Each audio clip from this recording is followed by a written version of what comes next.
जनसंख्या की दृष्टिकोण की बात करते हैं तो कटनी जिले की जनसंख्या के दृष्टिकोण से अगर परिवहन की बात हम करें तो कहीं न कहीं शहरी क्षेत्र में अगर देखा जाए तो जनसंख्या की दृष्टिकोण से ऑटो की संख्या ज्यादा दिखाई दे रही है। हमारे पीछे आप देख रहे होंगे कि ई रिक्शा के रूट का निर्धारण किया जा रहा है। साथ में ट्रैफिक, अगर हम ट्रैफिक टीआई की बात करें तो हमारे साथ राहुल पांडे जी हैं।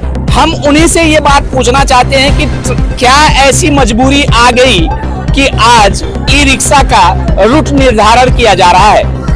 भाई साहब, अगर हम बात करें क्या मजबूरी आन पड़ी है कि आपको रूट निर्धारण करने की जरूरत पड़ रही है?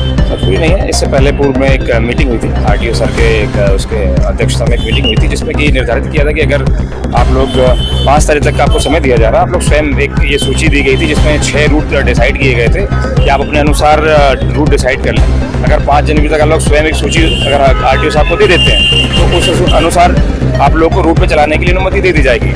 अभी तो आज दिनांक था, इनके द्वारा किसी भी ई रिक्शा के द्वारा आरटीओ महोदय से ना संपर्क किया गया, ना कोई सूची दी गई। इसलिए आज आरटीओ साहब के साथ मैं सभी जो ई रिक्शा हैं जो इस एरिया में चल रहे हैं तो रूट क्रमांक हमने दिखाया है कि इस रूट एरिया में आज से हमने कार्रवाई शुरू कर दी है। 10, 15, 20 ऐसे करके लगातार हर एक रूट में जाकर हमने लिस्ट बनाना शुरू कर दिया। इसी प्रकार से जोड़ते जाएंगे। साथ में ये संदेश भी दे रहे हैं कि जिनको भी इस सूची में जोड़ना है वो स्वयं अब अपना आए, अपना एक आवेदन दें और इस सूची में अपने सुविधा अनुसार जुड़ते जाएं। मैं अगर बात करूं जिस प्रकार से अगर शहर की हम बात करते हैं तो ट्रैफिक का लोड ज्यादा है। उस दृष्टिगत से अगर देखें तो क्या रूट निर्धारण करने से ट्रैफिक की समस्या से निजात मिलेगा? बिल्कुल सही कह रहे हैं। देखिए, शहर अपना छोटा है और अगर देखा जाए तो तकरीबन 955 रजिस्टर्ड ई रिक्शा है। तो अगर इनका रूट निर्धारण कर दिया जाता है तो एक पर्टिकुलर 6 का रूट में हम कहते हैं तो 150 के आसपास ही ई रिक्शा बचते हैं। तो उससे काफ़ी फर्क पड़ता है और उससे ट्रैफिक जो कहीं कहीं अगर देखते हैं कि कहीं पे ज़्यादा इकट्ठे ई रिक्शा हो जाते हैं तो उस पर कमी आएगी। हमारे साथ अतिरिक्त परिवहन अधिकारी कटनी विमलेश गुप्ता जी भी हैं। मैं उनसे ये जानना चाहता हूँ कि ऑटो का रूट निर्धारण जो ट्रैफिक और अतिरिक्त अगर परिवहन विभाग के माध्यम से हम देखें संयुक्त कार्रवाई हो रही है, उसका परिणाम क्या निकलेगा? भाई साहब, अगर हम बात करें जिस प्रकार से ऑटो रोड पे भर्राटा भर रहे हैं तो ये रूट निर्धारण की कार्रवाई से क्या कटनी शहर को यातायात व्यवस्था से जो चौपट हो चुकी है, क्या सुधार की मंशा है? बिल्कुल, इसमें रूट निर्धारण से निश्चित रूप से जो ट्रैफिक की समस्या आ रही है दिनों दिन, तो इसमें ऑटो रिक्शा, ई रिक्शा खासकर व्यवस्थित चलेंगे और निश्चित रूप से ट्रैफिक व्यवस्था बहुत अच्छी इसमें सुधरेगी और यातायात का संचालन अच्छा होगा। देखने को भी ये भी मिल रहा है, नाबालिग लड़कों के माध्यम से ई रिक्शा का संचालन हो रहा है। उनके पास अगर देखा जाए तो 80% लोगों के पास लाइसेंस और फिटनेस जैसी समस्याएं उनके सामने आ रही हैं।